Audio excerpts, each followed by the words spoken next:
लाओ बेटी, लाओ लाओ लाओ। राज फलाहार हम नौ लाओ थन। हाँ महाराज। लो गुरुदेव भोग लगाओ।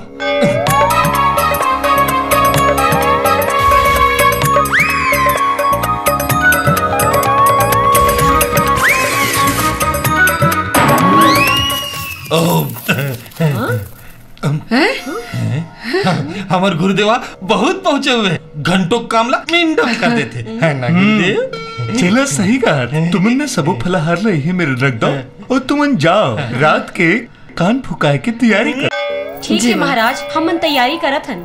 हाँ। जाओ।